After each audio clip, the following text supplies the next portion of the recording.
Hey, my loves, quick video. Black trans lives are in a state of emergency, especially Black trans women and transgender women of color.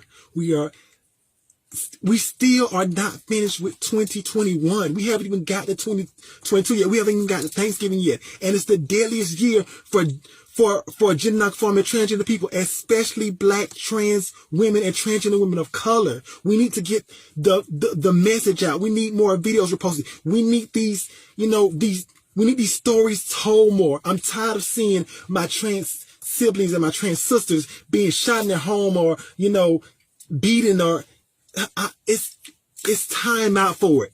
Let's put some action to these words and let's make it be known. Let's make this. We need more visibility and we need more protection. Black trans lives are in a state of emergency.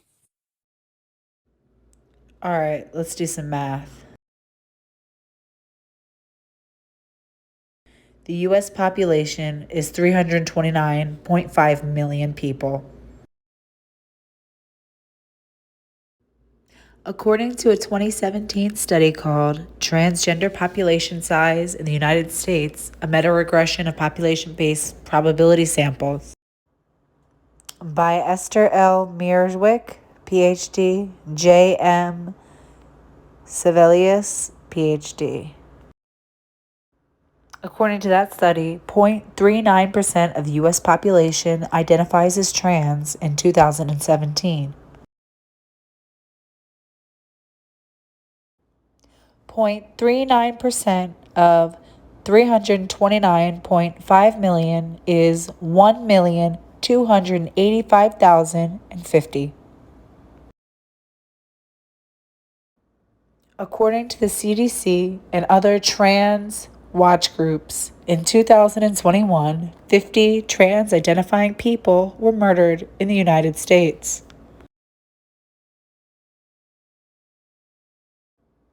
This figure includes both trans-identifying males and trans-identifying females, also known as assigned male at birth and assigned female at birth.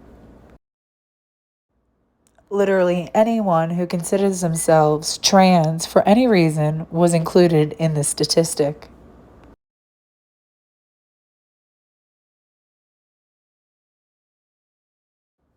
Not a single one of these murders was a hate crime or was in any way related to the person's trans identity whatsoever. So, what percentage of trans-identifying people were murdered in the U.S. in 2021? Let's do the math. 50, which is the number of trans people murdered in America in 2021, is what percent of 1,285,050?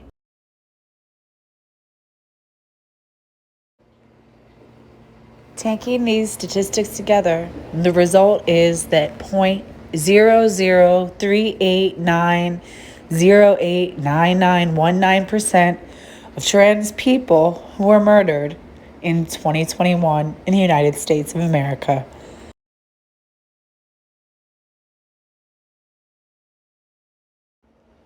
Does that sound like an epidemic to you?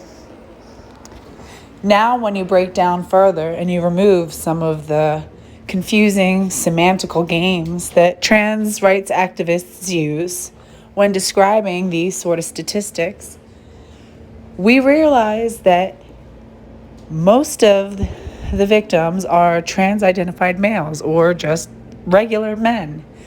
Men are typically at a risk of violence by other men. Virtually all of the perpetrators of violence against trans people are other males. They're not TERFs or radical feminists. No, they're other males typically engaged in high-risk activities such as the sex trade, drug trade, or just other male sexual confrontations So, does this sound like an epidemic of violence against trans people in America? Does it sound like the justification that trans women are being murdered at an alarming rate? Now, does it sound legitimate that we put trans-identified males or trans women in highly vulnerable, protected spaces traditionally reserved for females to protect them for their unique biological vulnerabilities against males? I don't think so.